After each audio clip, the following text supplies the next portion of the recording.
Hello everyone. लिन को hospital में ले आया जाता है जहाँ पे बाकी सब भी आ जाते हैं। वनली बताता है कि भागने के चक्कर में नान अपनी कार के साथ एक नदी के अंदर गिर गया जहाँ से एक डेड बॉडी भी मिली है। यानी कि वो नान की होगी लेकिन उसका फेस रिकॉग्नाइज नहीं हो पा रहा था। लिन का बहुत ही सारा खून बह गया था गोली लगने की वजह से, इसीलिए डॉक्टर बताता है कि वो कोमा में चला गया है। शिया हमेशा लिन के पास ही रहती है, उसे रिक्वेस्ट करती होती है कि वो उठ जाए, लेकिन लिन के तो और सांस भी आने बंद हो जाते हैं एंड शिया बहुत ही ज़्यादा घबरा जाती है। डॉक्टर बताते हैं कि अब तो लिन किसी चमत्कार की वजह से ही ठीक हो सकता है, इसीलिए शिया अब लिन के ठीक होने का ही वेट करती है, उसकी पूरी केयर करती है। लिन चुयान से उसके डैडी पूछते हैं कि लिन की तबीयत ठीक क्यों कैसे होगी और कितनी जल्दी होगी, क्योंकि लिन की कंपनी के बोर्ड मेंबर्स लिन को सीईओ की पोस्ट से हटा रहे थे, जिन्हें ऐसा करने के लिए कोई बार का मैनिपुलेट कर रहा था। चुयान ये बात वैनली को बता देता है एंड वैनली ये बात शिया को बताता है कि बोर्ड मेंबर्स मीटिंग करने वाले हैं लिन को यहाँ से हटाने के लिए। लिन की मॉम शिया से मिलने के लिए आती हैं, जो कहती है कि मैं भी नहीं चाहती कि लिन अपनी पोस्ट से हटे, इसीलिए मैं सभी बोर्ड मेंबर से बात करूंगी, तो मुझे उनके नाम की लिस्ट दे दो।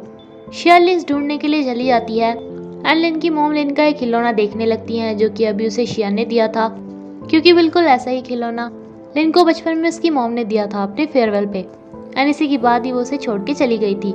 लिन के बहुत ही इम्पोर्टेंट था, लेकिन जब शिया इनसे इस खिलौने के बारे में पूछती है तो ये कहती हैं कि लिन के पास तो बहुत सारे खिलौने हैं, बहुत सारे खिलौने थे, इसलिए मुझे याद नहीं कि ऐसा भी था या नहीं। शिया का शक लिन की मॉम पे और तेज हो जाता है, क्योंकि पहले ही उसे वैनली ने बताया था कि जो उनकी कंपनी को लोगों को मैनिपुलेट कर रहा है वो और कोई नहीं, लिन की मॉम ही है। लेकिन शिया को समझ में नहीं आता कि अपने बेटे के साथ ऐसा क्यों करेंगी। शिया ने वो लिस्ट भी नहीं देती क्योंकि वो उसे यहाँ पे कहीं भी नहीं मिली थी। मीटिंग वाले दिन शिया को यहाँ पे देख के लिन की मॉम चौंक जाती है, उससे पूछती है कि वो यहाँ पे क्यों आई है, वो भी ऐसी हालत में जब वो प्रेग्नेंट है। शिया बताती है कि वो भी लिन के लिए यहाँ पे वोट करने के लिए आई है। देन मीटिंग में चुयान भी आ जाता है। मिसेस लिन इससे भी पूछती है कि इसके पापा यहाँ पे क्यों नहीं आए, क्योंकि इन्हें उम्मीद थी कि उसके पापा तो लिन को वोट नहीं करेंगे, क्योंकि मिसेस लिन ने पहले ही उन्हें बुला के और भी बाकी सारे बोर्ड मेंबर्स को बुला के उन्हें लालच दिया था। वोट देने के लिए लिन की दादी भी आती हैं, जहां मिसेस लिन को लग रहा था कि सभी लिन के खिलाफ वोट दें क्योंकि उसने सभी को लालच दिया है, तो दूसरी तरफ शिया ने भी सभी से रिक्वेस्ट की थी कि वो लिन के साइड वोट करें। बाद में जी शिया की होती है एंड वो मिसेस लिन से पूछती है कि वो अपने बेटे के खिलाफ क्यों थी एंड लिन की सेल्फिश मॉम बताती हैं कि मैं नान के डैड से बहुत ज़्यादा प्यार करती हूँ और मैं उनके लिए ये सब कर रही हूँ एंड इसीलिए ये बचपन में भी लिन को छोड़ के आ गई थी, सिर्फ नान के डैड की वजह से। शिया कहती है कि नान भी हमसे फालतू में दुश्मनी निकाल रहा था क्योंकि अब तो लिन से प्यार ही नहीं करती। चुयान को दरअसल उसके पापा ने ही वोट करने के लिए भेजा था, क्योंकि भले ही उनकी खुद की कंपनी की कंडीशन अच्छी ना चल रही हो जिसकी वजह से उनको मिसेस लिन ने लालच दिया था, लेकिन उन्हें कंपनी से प्यारा अपना बेटा था। लिन जब उठने का नाम ही नहीं ले रहा था तो शिया उससे बोलने लगती है कि देखना मैं फिल्म में एक्टर्स के साथ किसिंग सीन भी किया करूँगी, डेट पे भी जाया करूँगी सबके साथ एंड अपने बच्चे को भी बोलूँगी कि वो किसी और को ही डैड बोले। एंड इतने में लिन बोलने लगता है कि हाउ डे यू, तुम मेरे साथ इतना बुरा नहीं कर सकती। यानी कि शिया के इत्तू से इमोशनल ब्लैकमेल करने से लिन अपने कोमा से बाहर आ गया था।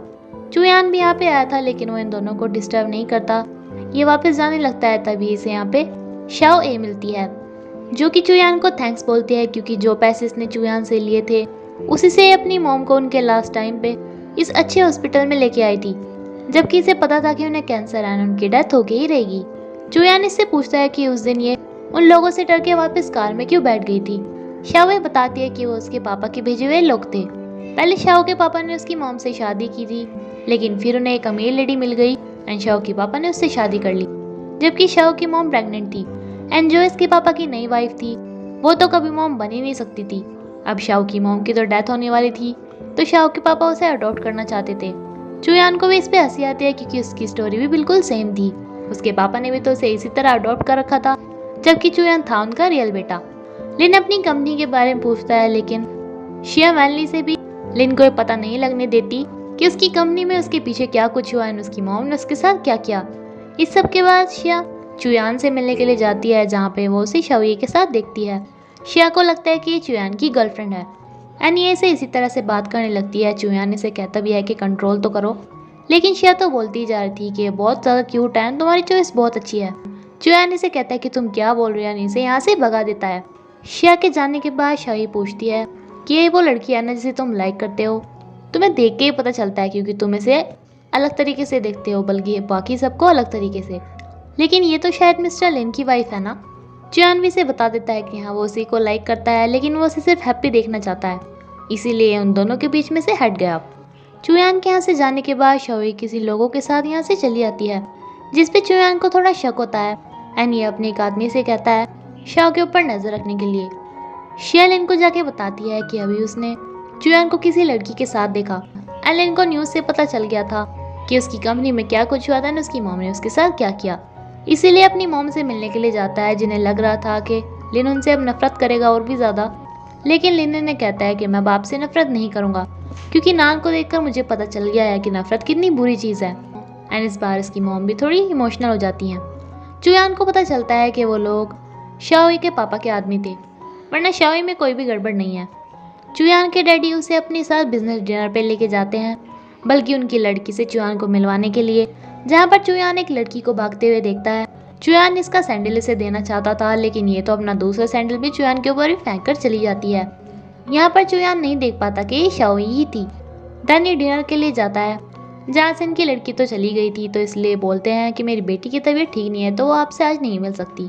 चुयान भी ये सोच लेता है कि जो लड़की उसे अभी मिली थी वो इनकी बेटी होगी, जो कि यहाँ से भाग गई। लिन ऑफिस के बजाय अपनी वाइफ का पूरे अच्छे से ख्याल रख रहा था एंड ऑफिस में सभी इस बात से परेशान थे कि न जाने वो ऑफिस में क्यों नहीं आ रहे हैं, जबकि वो हॉस्पिटल में से तो आ गए हैं। ये सभी अब एक ग्रुप में अपने क्वेश्चन पुटअप किया करते थे, लेकिन इन्हें आज तक नहीं पता था कि लिन के बारे में इतना कौन जानता है जो कि इनके आंसर्स देता है। इसलिए आज जानने के लिए उस पर मैसेज करते हैं इनमें से एक लड़की कि मुझे आपसे मिलना है। जिया की बैटरी खत्म होने की वजह से ये वैनली का फ़ोन ले लेती है, जिस पे मैसेज आ जाता है कि मुझे आपसे मिलना है। पहले की चैट भी डिलीट हो चुकी थी, जो कि वैनली नहीं कर रखी थी, इसलिए जिया को लगता है कि वैनली किसी और को डेट कर रहा है। ये शिया को लेके यहाँ पे छापा मारने के लिए पहुँच जाती है एंड यहाँ पे इतने लोगों को देख के शौक आ जाती है। ये सभी लोग भी सोच लेते हैं कि शायद शिया या फिर जिया में से कोई उस ग्रुप की एडमिन होगी। शिया कहती है कि हम शायद गलत जगह पे आ गए हैं एंड लिन भी इसका पीछा करते यहीं आ गया था, जो कि इसे कहता है कि तुम तो मूवीज़ देखने के लिए निकली थी। लिन तो शिया को लेके यहाँ से चला जाता है। रह जाती है जिया, जो कि इनसे कहती है कि तुम में से वैनली को मैसेज किसने किया था। इस इंसिडेंट के बाद जिया वैनली से आके सॉरी बोलती है, जिसने कि उस पर शक किया है। ऊपर से सभी को ये बात भी बता दी कि ग्रुप का एडमिन वैनली ही है। शुक्षुक एंड चुयान की मूवी का प्रीमियर हो रहा था, जिसकी स्क्रिप्ट जिया ने लिखी थी एंड शिया ने भी इसमें रोल प्ले किया था। जिया प्रोड्यूसर से बात करने के लिए चली जाती है। इतने में शिया लिन से बात करने लगती है। तभी उसे जिया का मैसेज आता है, जो कि उसे एक रूम में बुलाती है एंड वहाँ पे जाते ही शिया का किडनैप हो जाता है। चुयान ये शिया को स्टेज पे बुलाने के लिए ले आता है, लेकिन वो तो यहाँ पे थी नहीं। ये जिया के पास जाता है। जिया अपना फ़ोन उठाने वाली थी, लेकिन उसे पता चलता है उसका फ़ोन गुम हो गया एंड लिन को शिया की लोकेशन दोबारा से मिल जाती है, जहाँ पे नान ने शिया को किडनैप कर रखा था, क्योंकि उस एक्सीडेंट में नान मरा नहीं था, बल्कि वो डेड बॉडी किसी और की थी। नान को ये भी पता चल गया था कि लिन की मॉम तो लिन की भी सगी नहीं है, लेकिन इसे तो अपनी मॉम का बदला उनसे लेना था। लिन भी यहाँ पर पहुँच जाता है, जिसे कि नान कहता है कि क्यों ना हम दोनों मिलकर उनसे बदला लें, क्योंकि हम दोनों के दुश्मन वही है। लिन इस पे मना करता है तो ईशिया को और ज़्यादा टॉर्चर करने लगता है। लिन के पास कोई और चारा नहीं था, लेकिन तभी यहाँ पे पुलिस आ जाती है, जो कि इसे पकड़ लेती है। इन्हें लेके यहाँ पे चुयान आया था, जो कि अपने प्रीमियर को भी छोड़ के आ गया था। चुयान अपने डैड के कहने पे उसी लड़की से मिलने के लिए आता है, जहाँ पे वो पहले भी गया था, जहाँ पे उसकी मुलाकात शाओई से होती है। शाओई से बताती है कि मुझे मेरे पापा के लोग यहाँ पे फोर्स लेके आए हैं। चुयान भी कहता है कि चलो मैं तुम्हारी यहाँ से भागने में मदद करता हूँ एंड ये सभी लोगों को चकमा देके दोनों यहाँ से भाग जाते हैं। एंड चुयान ये भूल जाता है कि उसे किसी से मिलना था यहाँ पे, अपने डैड की फ्रेंड की लड़की से, जिससे ही मिला तो नहीं था, लेकिन अपने पापा को जाके कहता है कि उसने मुझे रिजेक्ट कर दिया। लेकिन इसके पापा ऐसे कहते हैं कि मैंने तो सुना था कि तुम दोनों ने आपस में कुछ बात भी की एंड तुम दोनों ही फिर वहाँ से भाग गए। एंड चुयान को अब जाके पता चलता है कि शाओई ही वो लड़की है जिससे उसके पापा उसकी शादी कराना चाहते हैं, क्योंकि उसके पापा ने उसे अडॉप्ट कर लिया था, तो वो तो अमीर लड़की बन गई थी। कुछ टाइम बीतता है एंड लिन की शिया की सेकंड एनिवर्सरी आ जाती है, जहाँ पे शियान दोनों को चिढ़ा रही थी, इसलिए चुयान तो यहाँ से चला ही जाता है। देन शिया शाओई से पूछती है कि इन दोनों के बीच में क्या चल रहा है, तो शाओई कहती है कि हम बस क्लोज फ्रेंड हैं एंड साथ में फैमिली फ्रेंड्स भी। जिया शिया से पूछती है कि वैनली कहाँ है। शिया कहती है कि वो लिन के साथ कुछ काम के बारे में बात कर रहा होगा। देन ये सभी यहाँ पे लंच के लिए बैठते हैं। दादी चुयान से पूछती है कि वो शादी कब कर रहा है एंड बेचारी जिया कहती है कि मेरा वैनली कहाँ पे है। तभी वैनली यहाँ पे गाना गाते हुए आता है एंड लिन कहता है कि एनिवर्सरी तो मेरी थी, इसे यहाँ पे गाना गाने की परमिशन किसने दी। देन वैनली जिया को शादी के लिए प्रपोज करता है। 你愿意嫁给我吗？我愿意。不行，我愿意。 तभी इस बात में ही मगन हो रहे थे तभी शिया को पेन होने लगता है। नेक्स्ट सीन में हम देखते हैं कि चुयान अपनी शादी अनाउंस कर देता है। लिन अपनी कंपनी के साथ साथ अपने बच्चे को भी संभालता है एंड शिया अपनी मूवीज में बिजी होती है। इसी के साथ ये ड्रामा यहीं पे खत्म होता है फ्रेंड्स। Thank you.